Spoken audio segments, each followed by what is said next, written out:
Bienvenidas y bienvenidos a Radio Semilla, el podcast de la Red de Guardianes de Semillas, donde hablamos sobre regeneración ecológica y social. Soy Daniela Borja Caicín y compartirles este episodio me emociona muchísimo. Como varios de ustedes saben, Latinoamérica ha pasado una temporada nefasta en la cantidad y magnitud de incendios que hemos enfrentado. Aparte de eso, la ciencia dice que estos eventos van a ser cada vez más frecuentes debido a la crisis climática. Con eso en mente, hace pocos días conversamos entre varios guardianes para saber qué herramientas de la permacultura nos podían hacer más resilientes antes, durante y después de un incendio. Y dentro de esas ideas se mencionó a los cortafuegos como unas herramientas importantes, pero que no se consideraban una técnica permacultural, porque normalmente hacer estas grandes franjas despejadas de terreno implican usar un tractor o fuertes herbicidas. Y de manera mágica, gracias a Valentina Vives, una gran amiga de la red, apareció Buena Cabra.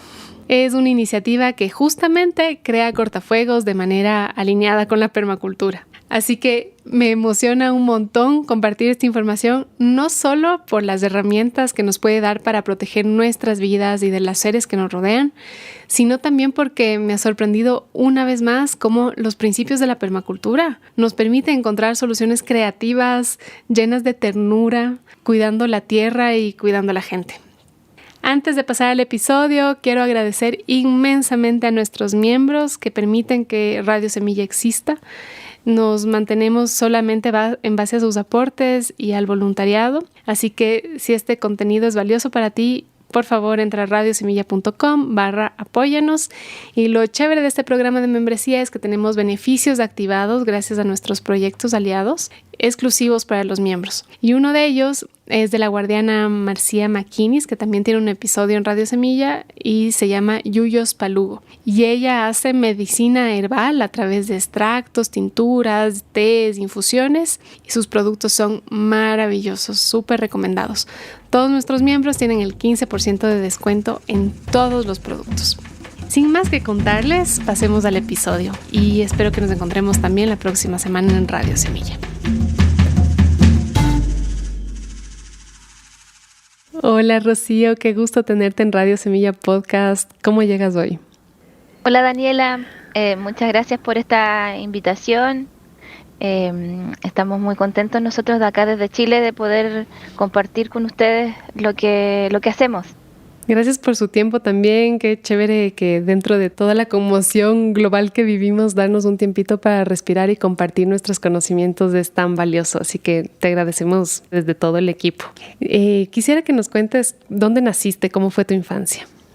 Bueno, yo nací en la misma región que habito hoy. La región se llama Región del Biobío. Lleva ese nombre por un gran río que nace en la cordillera de los Andes y desemboca en el mar, en un pueblo que se llama Curanilahue, un pueblo que nació desde la minería del carbón, nació como un campamento minero. Ahí ese es mi pueblo natal, viví ahí hasta mi educación secundaria, hasta el liceo que le llamamos aquí en Chile. Uh-huh. Y luego me fui a Concepción, a la capital regional, a estudiar en la Universidad de Concepción. ¿Qué estudiaste? Estudié pedagogía en ciencias naturales y biología. ¡Qué lindo! Y cuéntanos un poco, ¿cómo fue tu carrera? ¿Por qué escogiste estudiar eso? Bueno, desde la enseñanza secundaria, el liceo, siempre me atrajo la ciencia, la biología particularmente, como las ciencias de la vida, de la naturaleza, más que de la salud. Y cuando estaba en tercero medio, que le llamamos aquí, surgió la posibilidad de hacer un acercamiento con la universidad que se llamaba Propedéutico. Y era un programa de la Universidad de Concepción hacia estudiantes secundarios que se interesaban en la pedagogía. Así que todos los sábados me tocaba viajar y ahí conocí la Universidad de Concepción, tuvimos charlas y actividades que iban en torno a la carrera. Así que mi vocación nace en ese minuto, pero también con tenía otras inquietudes. Me gustaba también ciencias políticas y bueno, medicina veterinaria también. Uh-huh. Pero el destino me llevó también a estudiar pedagogía en ciencias naturales, que es lo que finalmente hice en la Universidad de Concepción. A pesar de que, tuve la fortuna de empezar a trabajar dentro mismo de la Universidad de Concepción con profesores no tuve tanto contacto con estudiantes. Entonces tuve que dividir mi tiempo ya laboral de post estudiar pedagogía entre el trabajo en la misma universidad y en escuelas de primaria y secundaria. Qué lindo. Entonces esa fue tu primera experiencia laboral. Sí. La universidad y escuelas. ¿Y después cómo evolucionó eso? Bueno, tuve la posibilidad de incorporarme en un programa de nivel nacional a través de la Universidad de Concepción, que es un programa que se llama Explora. En ese minuto era del CONICET, que se llamaba en ese minuto, y ahora pertenece al Ministerio de Ciencias, Tecnología, Conocimiento e Innovación. Y el programa lo que buscaba era divulgar la ciencia o motivar a los niños en la ciencia a través de actividades extraprogramáticas o lúdicas en conjunto con sus profesores. Entonces, ahí trabajé por 12 años entusiasmando a los niños y niñas y adolescentes en mirar a la ciencia como una forma de desarrollar su pensamiento crítico, hacerse preguntas, buscar respuestas en distintos lados. Qué lindo, Rocío. Me surge la pregunta de, en tu experiencia, ¿qué estrategias de este programa fueron las que más funcionaron? La estrategia que más funciona de ese programa es justamente el contacto entre las personas. Crear instancias donde los niños junto con sus profesores pudieran compartir y compartir con otros contextos. Por lo tanto, siempre se trataban de hacer actividades como, por ejemplo, periodistas científicos, teatro, ciencia, actividades lúdicas en torno a festivales de la ciencia o música, siempre interdisciplinario. O sea, esa era la mejor estrategia para lograr que los niños pudieran entusiasmarse en algo que a lo mejor lo veían lejano y que lo tenían dentro también y muy cerca en sus propios territorios. Eran con escuelas locales cerca de Concepción, supongo. Bueno, la idea del programa era llegar a la mayor cantidad de escuelas. Entonces el desafío siempre era ir, ojalá, a escuelas que estuvieran más lejos de la urbe. ¡Qué lindo! ¿Y cuánto tiempo duró ese programa? Ese programa dura hasta el día de hoy, pero yo dejé de trabajar en ese programa para dedicarme al proyecto que tenemos aquí en el campo. Fue después de la pandemia. Después de la pandemia yo tomé esa decisión de abocar mis energías en lo que estamos haciendo aquí en la zona rural donde vivimos ahora. Cuéntanos más, ¿qué están haciendo? ¿Cómo comenzó ese proyecto? ¿Cómo se llama? Bueno, ese proyecto partió el 2016. Nosotros, Víctor y yo, pudimos adquirir un terreno que estaba ubicado en una zona rural, en un territorio bien particular que refleja como la realidad de la región, gran parte de la región del Biobío, que es grandes extensiones de plantaciones forestales, monocultivos de pino y eucaliptus, combinado con pequeños asentamientos rurales que resisten cierto entremedio de esta como productividad, cierto, industrial. Maderable, supongo. Claro. Entonces es como una islita que encontramos dentro de esta realidad de bosque nativo. Son 16 hectáreas que pudimos adquirir y en ese minuto decidimos conservarlo. O sea, podíamos haber tomado un camino que era lotearlo, ¿cierto? Que es algo que también que se hace harto acá en Chile, por lo menos, en algunas zonas, y hacer parcelas y venderlo. Pero decidimos conservarlo y vivir del bosque para el bosque. Entonces, en ese minuto, como nosotros, una de nuestras actividades que nos gusta hacer es andar en bicicleta por los distintos cerros de donde más podamos ir. Decidimos transformar el bosque en un parque para andar en bicicleta. ¡Qué maravilloso!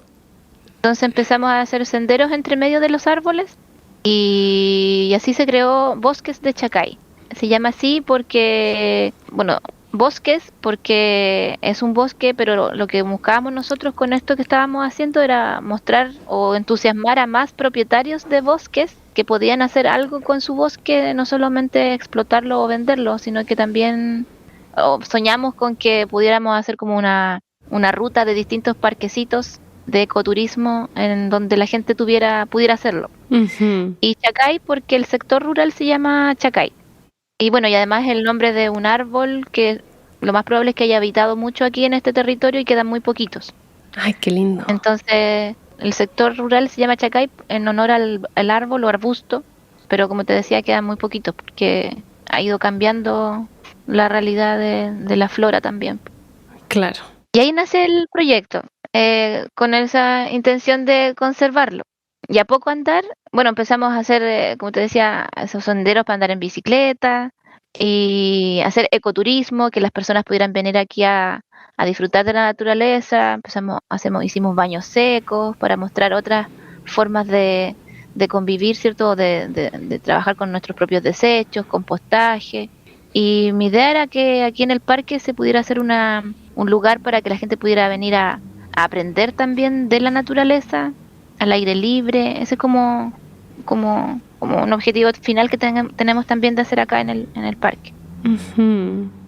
Qué chévere, me parece una excelente idea con esto de conectar la bicicleta, porque supongo que es un turismo también de bajo impacto que finalmente tiene algo más de conciencia con la conservación, ¿verdad? Justamente porque los senderos que creamos dentro del parque tienen un doble propósito, de generar curvas de nivel. Entonces eso ayuda a que el agua lluvia en el bosque en invierno, hidratando el suelo y generando mucho más bienestar en el bosque, evitando que el agua escurra, ¿cierto? Y genere erosión. Entonces también lo queremos compartir con otras personas, que esa es una forma también de ayudar a que los territorios se mantengan mucho más conectados con el agua lluvia. Uh-huh. Entonces entiendo que los caminos de estos senderos están en las curvas de nivel que van infiltrando el agua. ¿Tienen reservorios dentro de la finca? Sí, como hacemos senderos y hay saltos también en el bosque, como se hace una modificación en la geografía, ¿cierto? En el paisaje, se generan también como pocitos para infiltrar agua. Entonces también eso es algo que es otra estrategia, para poder ayudar, ¿cierto? A evitar el avance de la erosión o la pérdida de las aguas lluvias. Son zonas de infiltración. Qué maravilloso. Y una pregunta personal. ¿Ustedes tuvieron alguna capacitación en temas de permacultura o agua o fueron investigando de a poco con lo que podían hacer en el terreno? Fuimos investigando de a poco. O sea, son aprendizajes que hemos ido recopilando de distintas experiencias, por ejemplo, de podcasts como este, donde hemos escuchado la experiencia de otras personas y eso nos ha impulsado a seguir investigando. Víctor, sobre todo, es muy inquieto y ha llevado, hemos puesto en práctica estas experiencias que hemos ido investigando, pues, conociendo a través de internet o de personas que conocemos que vienen a visitar el parque. Así hemos ido aprendiendo e incorporando y con la idea también de poder mostrarle a otras personas lo que hacemos y los resultados que hemos tenido. Porque pensamos que, bueno, en el caso de nosotros, como les decía, en el territorio que vivimos, la conservación, como la mayoría de las personas piensa que es una conservación que no se toca, o sea, que es o sea, si tenemos un bosque nativo, que en el caso de nosotros es Nothofagus, un roble, las personas piensan que conservar algo es como no tocarlo. Uh-huh. Y claro, hay un nivel de esa conservación, que es, por ejemplo, en los bosques prístinos del sur de Chile, ¿cierto? Que están conectados unos con otros, que la flora y la fauna pueden interactuar correctamente, pero en el caso de nosotros es como un oasis, ¿me entiendes? Sí. Entonces, nosotros vimos que es necesario la mano de nosotros para poder hacer que exista vida, ¿me entiendes? Uh-huh. Entonces, esa es la invitación que nosotros, en el caso de nosotros, en el contexto que nosotros vivimos, de esta realidad donde un pequeño bosque nativo está rodeado, como te decía, de plantaciones forestales, de trabajos rurales. Entonces, esa es la forma que encontramos de poder hacer que este bosquecito pudiera sobrevivir, ¿cierto? Entonces, nosotros, el Víctor, que es de profesión ingeniero forestal, entonces él empezó a aplicar todo el conocimiento también de silvicultura. Entonces hicimos el raleo del bosquecito para poder hacer que los árboles pudieran crecer más fuertes, que pudiera entrar más luz al bosque, que pudiéramos generar un sotobosque más rico gracias a ese raleo. Entonces nosotros hicimos una modificación también de pequeño lugar para hacer que la vida prevaleciera. Y también, bueno, ahí a poco andar de que nosotros empezamos a trabajar aquí en el parque, en 2017, en el verano, vino un incendio que se acercó acá al lugar, pero no llegó, y eso marcó un antes y un después. Uh-huh. Cuéntenos un poco más sobre estas estrategias que han tenido que aplicar para que la vida se pueda regenerar, antes de comenzar con el tema de los incendios, porque sé que es un tema en donde vamos a profundizar. Entonces, lo que pasa es que en la historia de Bosques de Chacay del parque, a poco andar, ya al año siguiente que empezamos, ¿cierto? A crear estos senderos, ¿cierto? A empezar a hacer, a modificar un poquito o a empezar a crear lo que queríamos hacer con respecto al ecoturismo. Viene este incendio que, como te decía, no llega a nosotros, pero fue amenazante. O sea, vimos, ¿cierto?, la nube gigante de humo negro, ¿cierto?, que llegó y que fue controlado a kilómetros, pero se veía así súper encima. Entonces, ahí ya empezamos a seguir investigando qué podíamos hacer frente a esta vulnerabilidad que vimos. Entonces las estrategias empezaron a combinarse, pues, entre estrategias para ayudar al bosque, ¿cierto?, a seguir a regenerarse, ¿cierto?, o a prevalecer. Se empezaron a combinar con estrategias para cómo podíamos enfrentar mejor un incendio. Por favor, cuéntanos más sobre todas las estrategias. Bueno, ahí cuando vimos esta amenaza, ¿cierto?, empezamos a investigar y vimos que en otros países, principalmente en España, en Portugal, en Canadá, en Estados Unidos, se utilizaban cabras u ovejas para mantener el material vegetal que en verano se seca, ¿cierto?, y es el que provoca la propagación del incendio. Entonces, en ese minuto, en el invierno ya de ese año 2017, trajimos las primeras 16 cabritas. Fuimos a buscar a la cordillera de Chile, aquí cerca.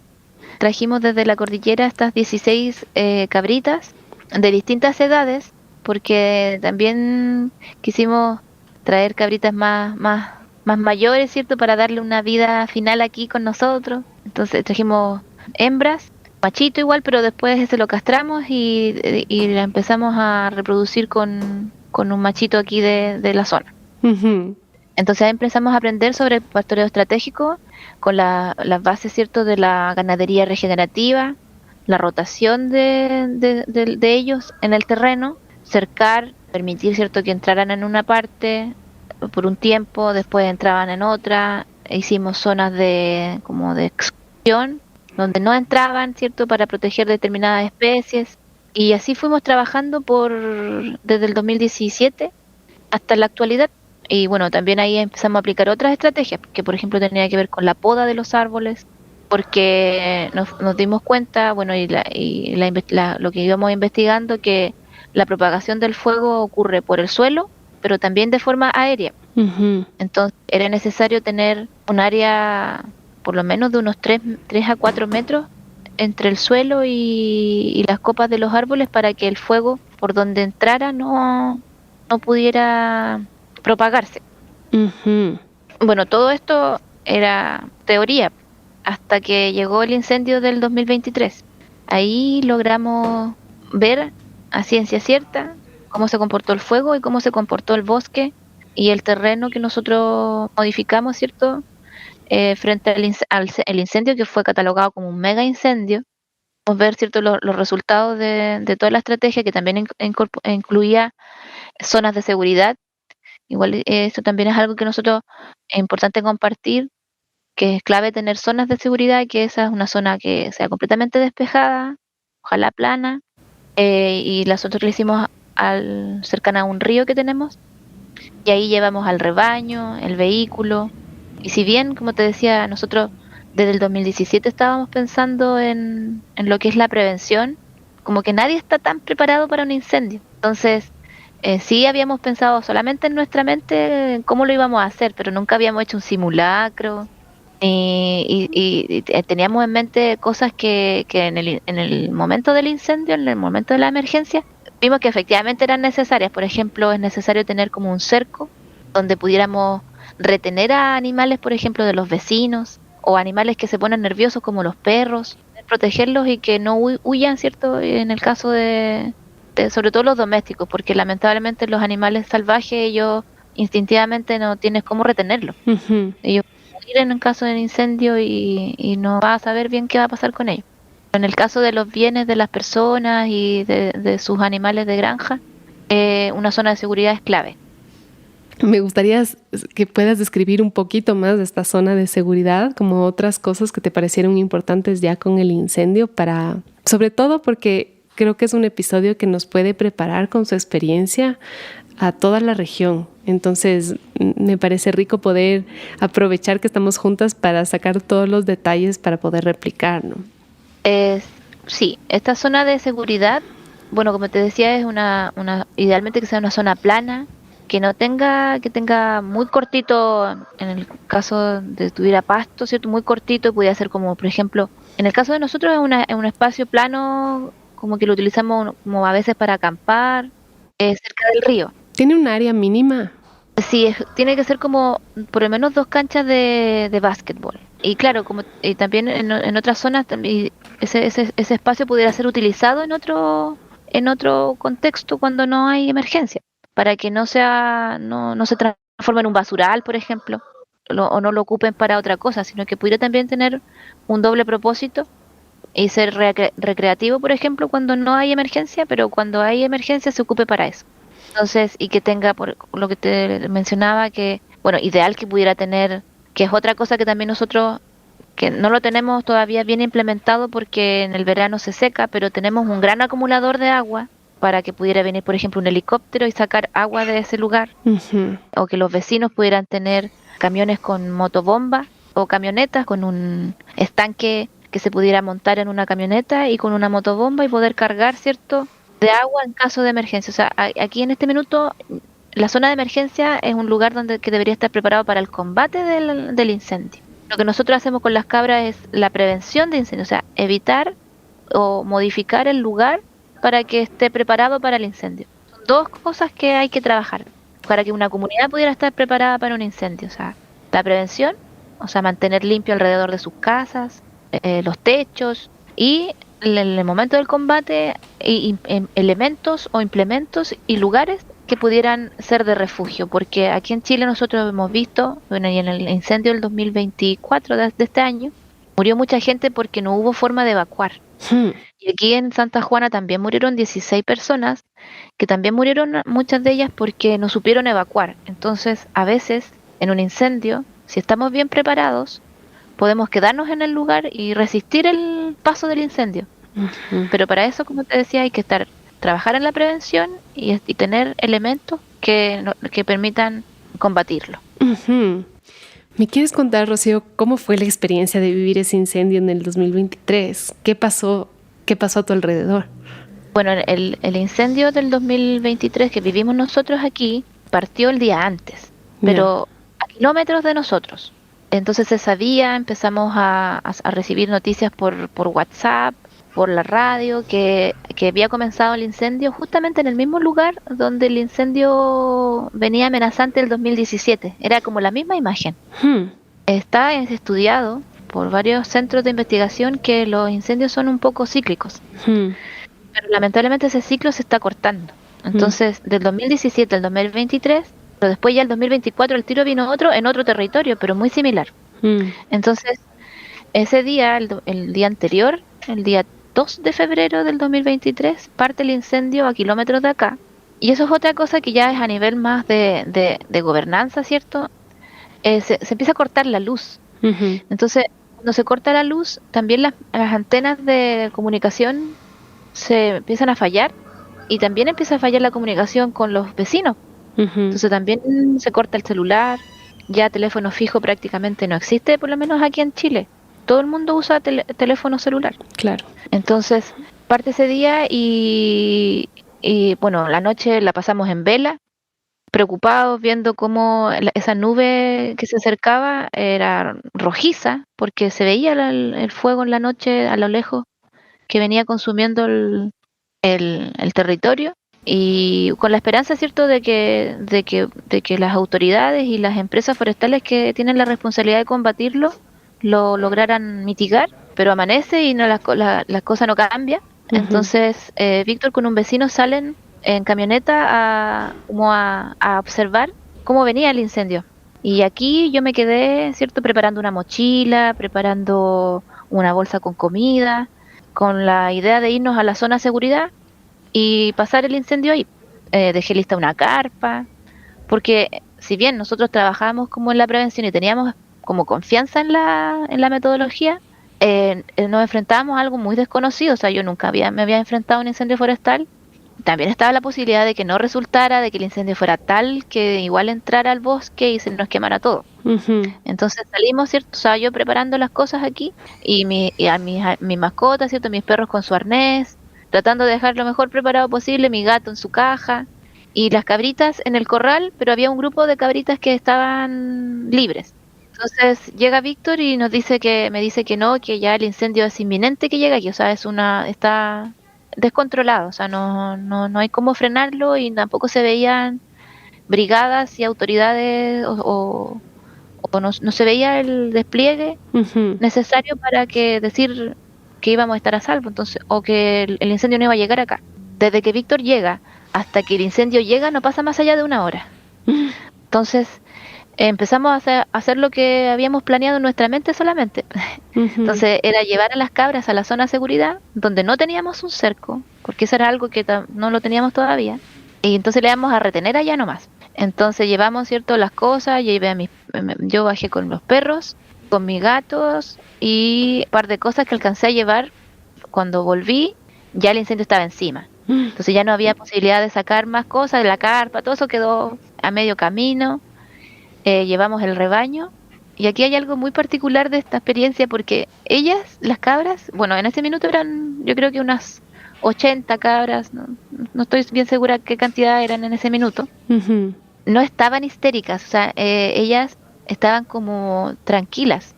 A pesar de que no las retuvimos alrededor de una cerca, se mantuvieron en grupo mientras el incendio nos rodeó, pero luego de que el incendio nos rodea, se cubre todo de humo, ellas empezaron a caminar, de hecho entraron al bosque con mucha tranquilidad, como que ellas sabían que habían hecho bien el trabajo. Eso es algo que después de nosotros de analizarlo, o sea, de vivirlo, lo analizábamos y decíamos, claro, sabían que habían trabajado bien.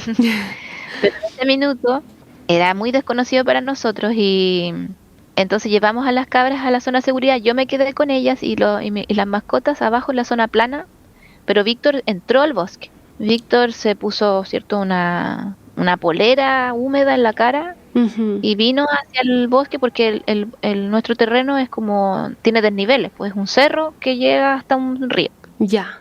Entró al bosque y ahí al Víctor no lo vi por lo menos 3 horas. No nos pudimos comunicar más, yo no sabía qué había pasado con él.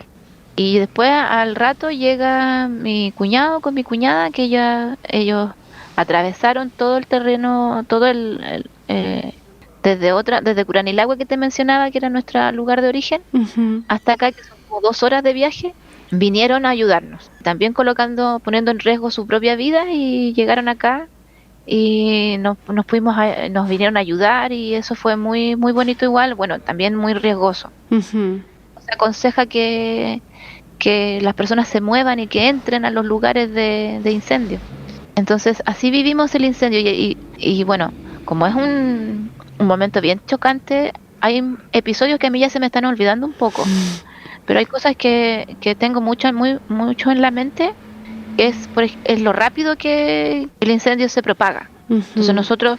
yo cuando el incendio llega aquí a nosotros, e incendia la casa de veraneo del vecino, ahí como que se detiene un poco, ¿cierto? Porque tiene harto que quemar y luego sigue avanzando, pero el incendio, por lo menos aquí en Chile, como es a través de las plantaciones de monocultivo, el viento, que es un viento pero de mucha fuerza, Ujú. bueno, es decir, la temperatura, estábamos sobre los 40 grados y aquí en Chile eso es anormal, aquí en esta zona llegamos máximo a los 38 en verano. Mm. El viento es muy fuerte, entonces este viento que empieza a tirar lo que le llamamos aquí pavesas, que es un concepto que involucra, o sea, que son, por ejemplo, hojas y semillas de los pinos, que son, nosotros le llamamos piñas o conos, Ujú, o cascarolas, o como las cáscaras del árbol que se empieza a quemar, ¿cierto? Y que se desprende, y ujú, que con el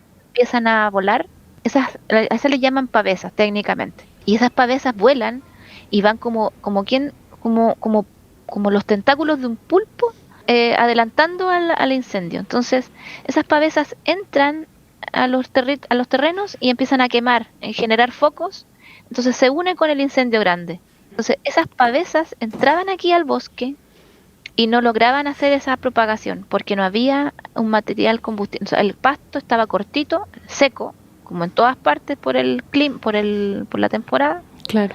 pero no lograba propagarse. Entonces se generaba como un círculo negro nomás de quemado, pero no lograba correr por el suelo, ¿me entiendes? Ujú, ¿Qué es lo que hace en otros territorios? Pues entonces, si en un terreno donde no hubo control de malezas o de pastizales y en ese minuto, en el verano, está seco, pero mide 1,5 metros, metro o el metro de largo, de alto, ujú, todo seco, ahí cae una pavesa y eso corre como las fichas de un dominó. Entonces se expande y corre rápidamente y llega a las casas y así se va propagando el incendio de forma voraz. En ujú, cambio acá, como lo teníamos controlado y era un pastito cortito, no tenía material combustible, entonces se autoapagaba. ujú.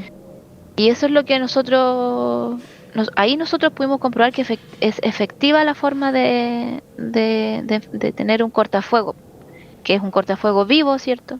Que no está trabajado con herbicida, no es un suelo lavado, un suelo pobre, es un suelo con vida, pero que detiene el incendio.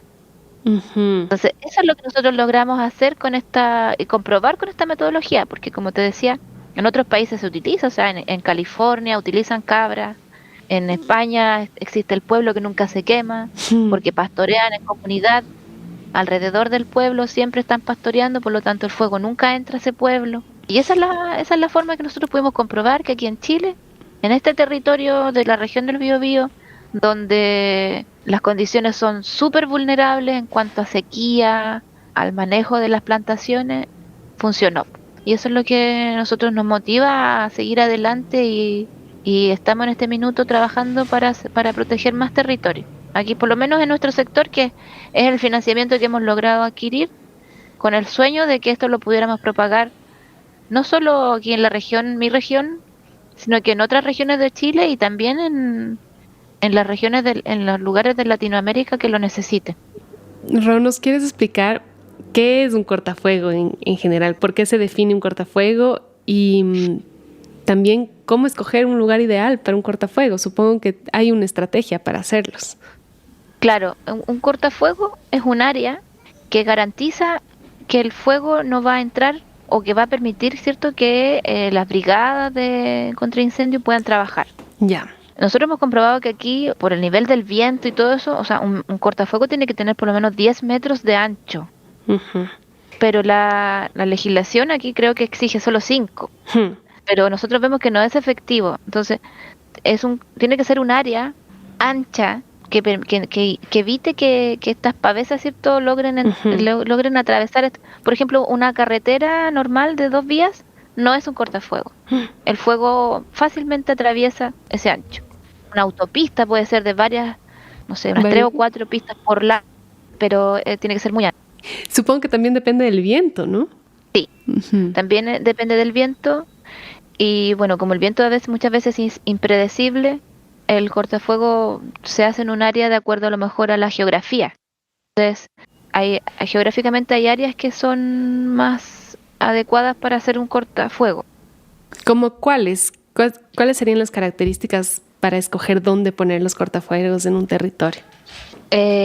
Áreas puede ser planas, pero también, bueno, yo no soy experta en eso, en cómo se comporta el fuego en distintas áreas. Ujú. Yo te podría decir cómo se comporta el fuego aquí en lo que nosotros vivimos. Chévere. Entonces, cuando hay una ladera, el fuego funciona como una chimenea.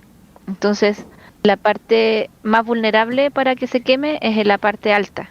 Y es normalmente donde la gente coloca su casa porque tiene mejor vista. Ujú.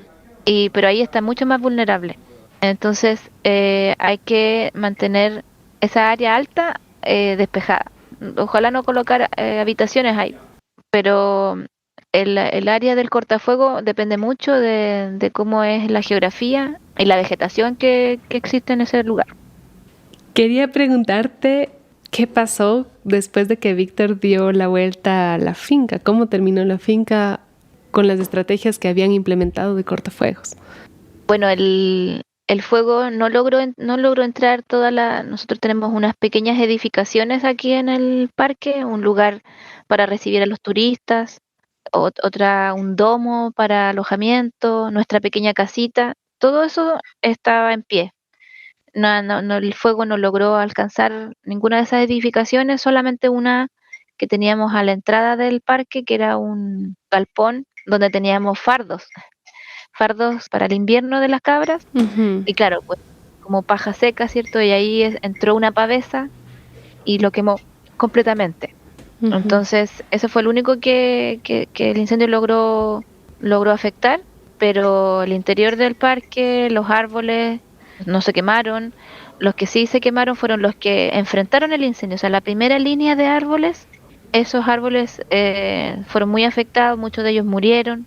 La segunda línea, podríamos decir, resistió y se quemaron sus copas, pero se mantienen vivos, están ahí resistiendo, ya han pasado un invierno.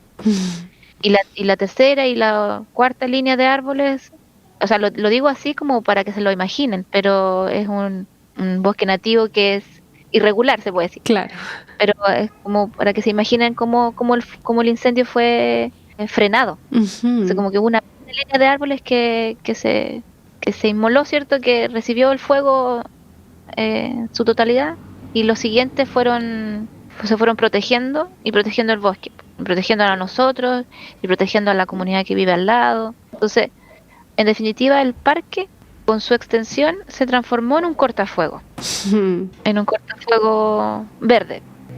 Logramos detener el paso del incendio. Entonces el incendio, como se alimenta de material vegetal, ¿cierto? Seco, rodeó el parque y avanzó rodeándolo. Y avanzó hacia otros sectores donde se quemaron casas, uh-huh, donde otros pequeños relictos de bosque nativo fueron afectados porque estaban con harta vegetación debajo. Entonces el árbol nativo, a pesar de que no es inflamable, pero como la situación era muy potente de fuego, tampoco lograron resistir. Pero como es bosque nativo, ellos, igual nosotros ahora vemos que ya pasó más de un año y muchos de ellos están volviendo a brotar. uh-huh. Bueno, al igual que algunas, sobre todo el eucaliptus como que o sea, no es tan afectado por el incendio, o sea, sigue viviendo también, o sea, se rebrotó, no de la forma productiva que le sirve a la industria, pero rebrota. Uh-huh. Qué lindo, es decir, que la finca funcionó como un oasis desde siempre, también para el incendio. Claro, y lo que a nosotros nos estremeció fue el hecho de que detuvimos el incendio y de que pudimos proteger a las familias que vivían al lado de nosotros. No fuimos solo nosotros los que nos salvamos, sino que frenamos el incendio para las personas que estaban, no sé, una familia como de 30, 50 personas que viven a nuestro costado, se puede decir. Qué locura. Entonces eso es lo que a nosotros nos motiva, como te decía, a compartir la experiencia y que funciona. Claro. Funciona en esta situación extrema, y que tenemos todo este aprendizaje para mostrárselo a otras personas también. Claro. Y los errores que cometimos, lo que nos faltó, puede ser subsanado y generar un protocolo de estar preparados para el incendio o de enfrentar un incendio, como te contaba anteriormente.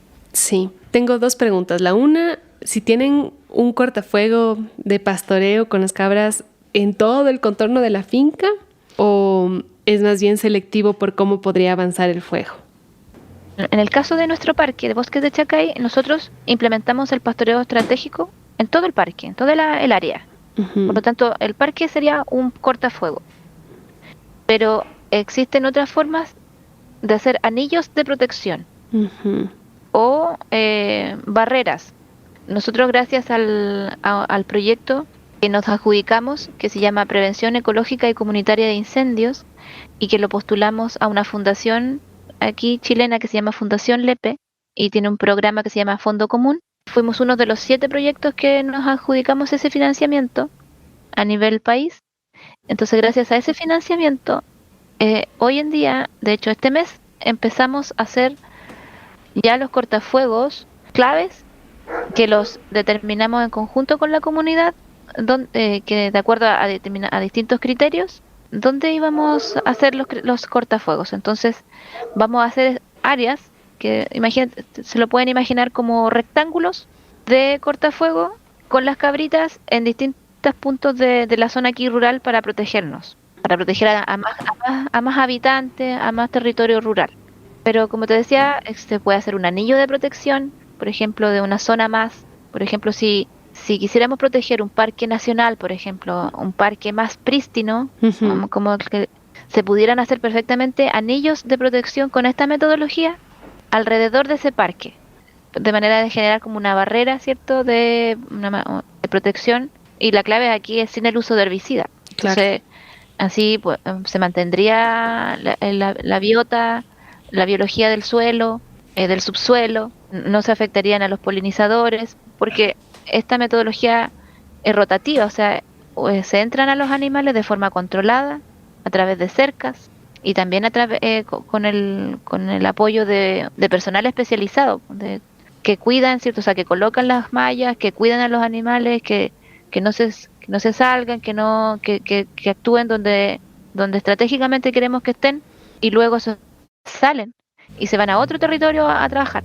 Esta metodología es completamente estratégico, o sea, se determina el lugar donde va a estar a través de las cercas móviles, se piensa primero dónde van a estar, dónde van a actuar las cabras comiendo, pisando, ¿cierto?, con sus patitas, bajando el nivel de la vegetación, que cuando está verde ellas se la pueden comer, pero luego cuando se seca es cuando se transforman en un problema para la propagación de incendios. Entonces se van rotando los animales y luego se sacan del lugar.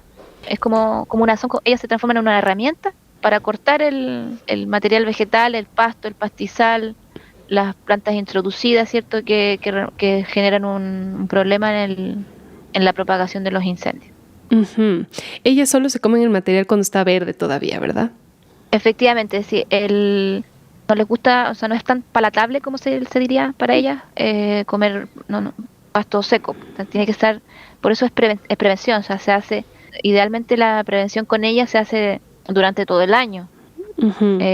Van rotando, ¿cierto?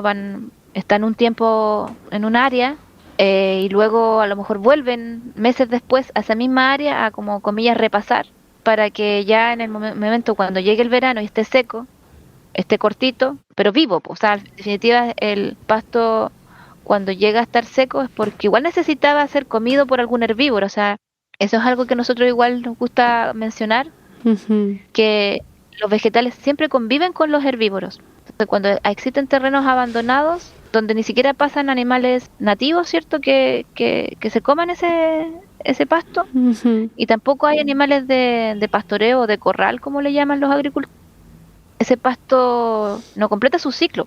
Uh-huh. Entonces, por eso después se seca, queda largo, seco y genera el problema.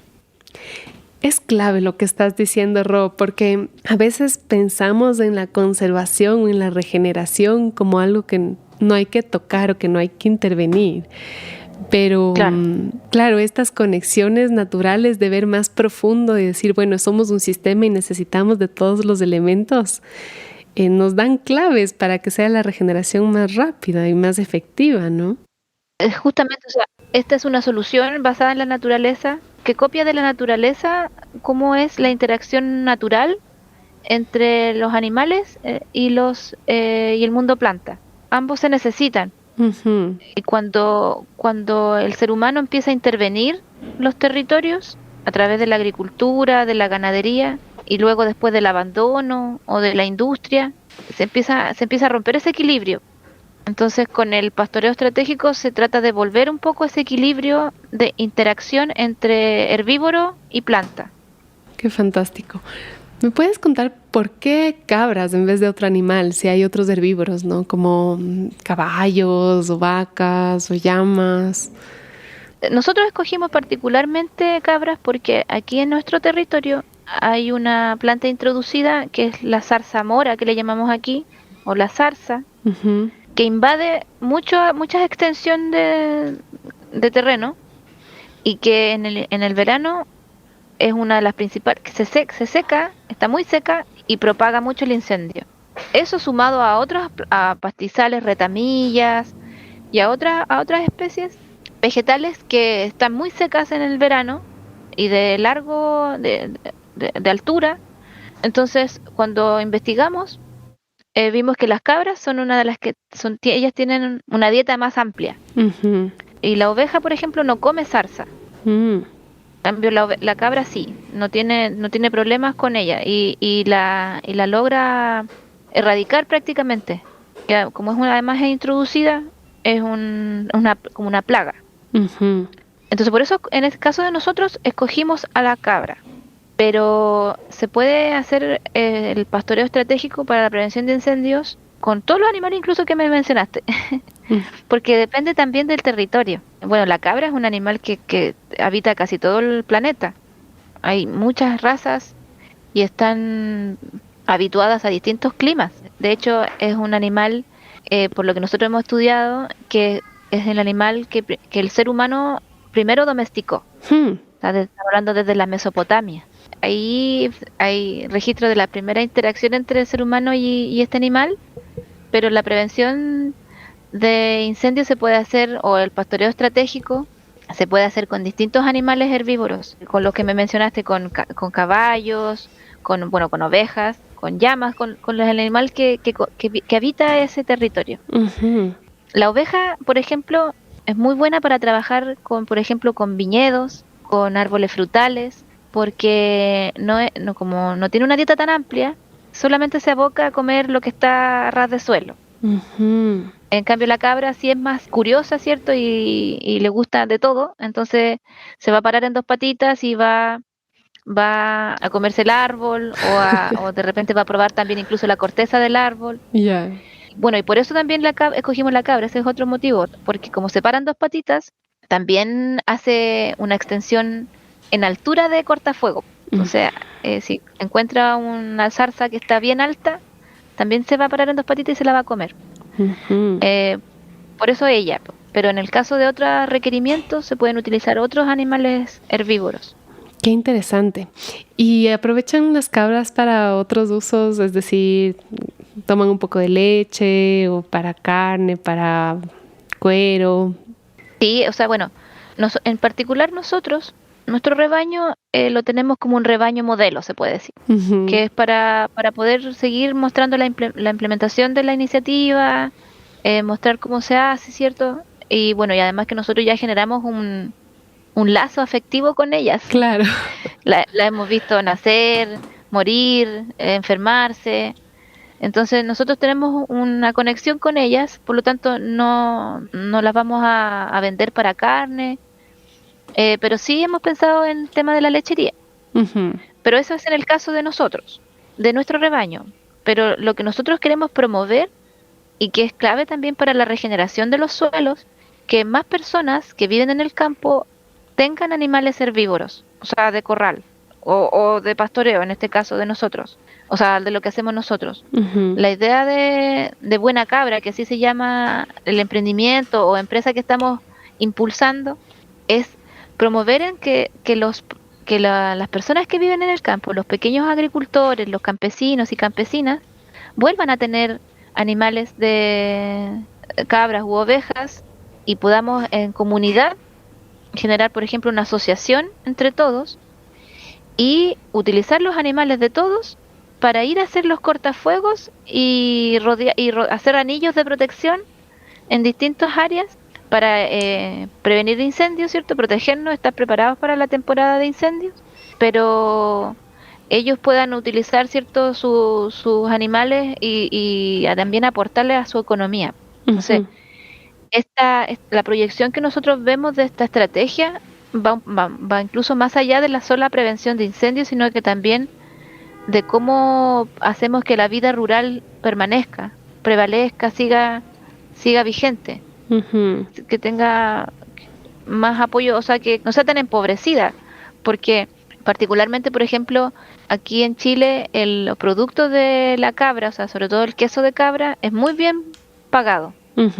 Entonces, ¿por qué no soñar que en un territorio que fue abatido por un mega incendio y que está vulnerable a que nuevamente un incendio lo pueda devastar, la comunidad nos podamos organizar en conjunto, ¿cierto? Asociarnos entre distintos propietarios de ganado, en conjunto con, ¿por qué no?, con la empresa forestal, las empresas de transmisión eléctrica, quienes que deben hacer cortafuegos para que todos nos protejamos, generar una alianza y poder surgir en conjunto. Y además aportar o enfrentar, ¿cierto?, el cambio climático a través de esta solución que evita la erosión de los suelos, que ayuda a la regeneración de los suelos, que evita, ¿cierto?, el uso de contaminantes como los herbicidas porque esta metodología también evita el uso. Otra forma que utilizan en el campo de hacer cortafuego es mecánicamente, ¿cierto?, rozar con poda mecánica o a mano, se puede decir, juntarla, ¿cierto?, en una gran ruma de pastizal seco y prenderle fuego. Y al prenderle fuego genera una quema programada, ¿cierto?, prescrita, ¿cierto?, controlada, como le llaman. Pero también estamos aportando a que ese carbono, se libere, ese CO2 se vaya a la atmósfera, ¿cierto? Si estamos sumándole al problema. En cambio, con la ganadería, ese carbono se reincorpora al suelo. Entonces, generamos un círculo virtuoso entre la economía local, entre la cooperación de las personas y la mitigación, ¿cierto? O hacer acciones que no promuevan que no le sumen al problema del cambio climático. Pero eso es algo que lo proyectamos y que tenemos el sueño de que lo logremos hacer en un mediano plazo, porque bueno, sabemos que no tenemos tanto tiempo para ponerlo, como decimos nosotros aquí en Chile, las pilas entre todos para poder hacer acciones que nos ayuden a mejorar la condición climática, a mejorar la vida del planeta. Te quiero agradecer un montón, Rocío, por todo este tiempo que nos has regalado.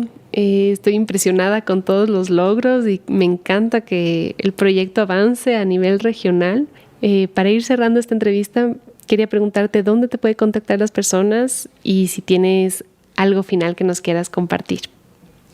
Bueno, como te decía al principio, Daniela, para nosotros es un honor poder contarle a personas fuera de las fronteras de Chile esta experiencia que le da esperanza, ¿cierto? Hay una alternativa amigable con nuestro planeta, donde nos podemos proteger en conjunto, podemos hacerlo entre todos. Es clave la colaboración, la cooperación, las alianzas, para que podamos enfrentar este desafío que tenemos para las generaciones futuras y nuestra propia vida en el planeta. Nosotros tenemos, nuestra organización se llama Buena Cabra, tenemos un Instagram que se llama Buena Cabra Chile, Bosques de Chacay, que es nuestro proyecto de parque, se llama, también está en Instagram como Bosques de Chacay CL, tenemos una página web que se llama buenacabra.cl, contacto@buenacabra es nuestro email, así que ahí nosotros felices de poder tomar contacto con más personas, compartir la experiencia que tenemos y aprender también de otras experiencias regenerativas que podamos encontrar, como lo venimos haciendo desde que empezamos, aprendiendo de todos y todas quienes vibramos con el mismo sentir. Ya bueno, sí, quiero mandarles mucho amor desde Chile a todas estas personas que están siendo afectadas por los incendios. Cariñoso abrazo desde Chile, desde una zona que también hemos sido afectados por los incendios. Sabemos lo que están pasando y mucha fuerza para ellos y ellas. Una sobreviviente del incendio forestal. Sí. Muchas gracias, Ro. Muchas gracias, Daniela, por tu acogida, por tu buena onda. A ti, ojalá les pueda visitar. Yo soy fan de la bici también, me encanta ¿Sí? la bici de montaña, ajá. Bueno, sí, ese es otro. Bueno, si Víctor me hubiese acompañado, le hubiésemos a lo mejor dado también un poco más a ese tema, que nosotros lo que buscamos también es a través de la bici. Bueno, aquí en la región, o sea, en Chile, bueno, tú sabes que, sobre todo en la región del Biobío, como te contaba, hay harto pino y eucaliptus que entonces, nosotros estamos en una cordillera que se llama Cordillera Nahuelbuta, que es una cordillera costera, y después viene la cordillera de los Andes. Entonces, esta cordillera fue arrasada prácticamente por la industria forestal. Quedan entre medio pequeños relictos de bosque nativo, así como hay un retazo de nativo por allá, por acá.